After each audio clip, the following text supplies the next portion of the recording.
अस्सलाम वालेकुम वरहमतुल्लाहि वबरकातुहू। मैं Mudassar Ghazali, welcome to my YouTube channel. सामईन क़दर, अल्हम्दुलिल्लाह पाकिस्तान में 8 फरवरी 2024 को इलेक्शन हो गए हैं और मेरी दानिस्त में ये इलेक्शन और इन इलेक्शंस में जिस तरीके से अवाम ने बेदारी शऊर का एक सबूत दिया है और उसके बाद जो कैंडिडेट्स इलेक्शन जीत गए हैं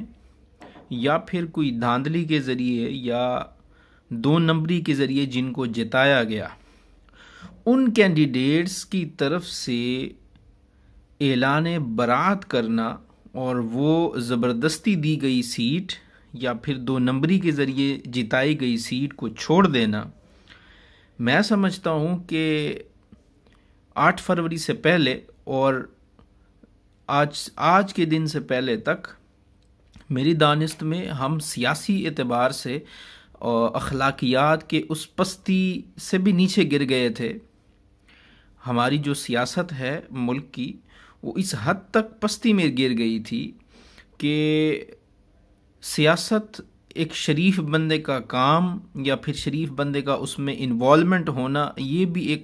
एक तरह से ख़ुद अपने आप में अपनी नज़र में एक जुर्म सा लगने लगा था।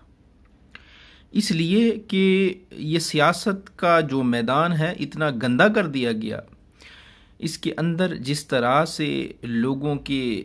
चारदर और चारदीवारी की तक़द्दुस को पामाल किया गया और बरसरे स्टेज एक दूसरे के ऊपर कीचड़ उछालना, गालियाँ देना, इस तरह की रविश इख्तियार की गई कि जिसके बाद किसी शरीफ इंसान का, किसी पढ़े लिखे नौजवान का, किसी अच्छे ख़ानदान के चश्म चराग का इस सियासत के अंदर इन्वॉल्वमेंट एक ऐसा ख्वाब बन गया था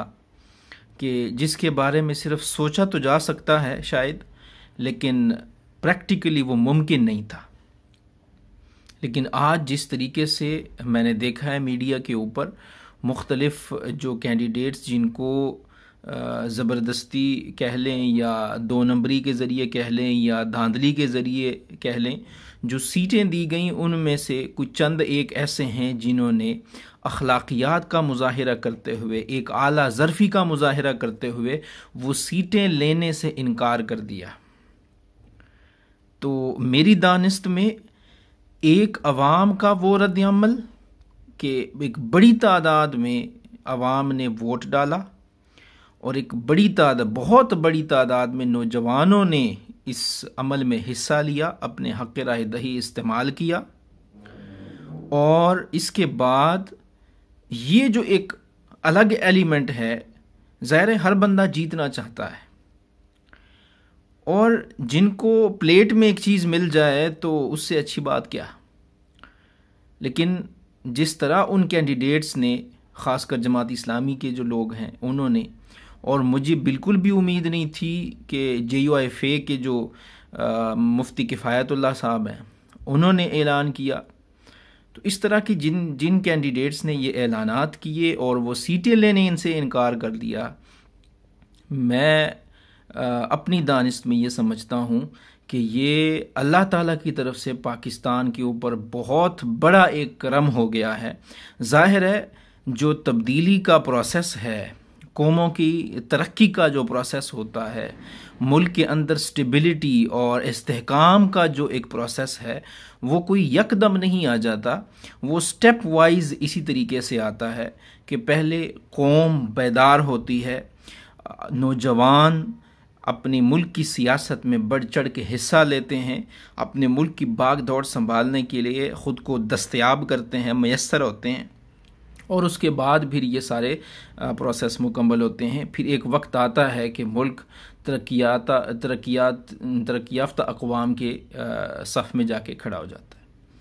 तो मेरी दानिस्त में अल्हम्दुलिल्लाह मैं तो इस पर बहुत शुक्र अदा कर रहा हूँ कि एक तो अखलाकी तौर पे थोड़ा सा हम ऊपर की तरफ हमने ग्राफ उठाया है, ऊपर की तरफ एक कदम बढ़ाया है, और आला ज़रफ़ी का मुज़ाहरा जिन लोगों ने किया है और जिस तरीके से नौजवानों ने इस इलेक्शन में हिस्सा लिया है, तो ये अल्लाह ताला का एक बहुत बड़ा करम है इस कौम के ऊपर। लेकिन अगले इलेक्शन में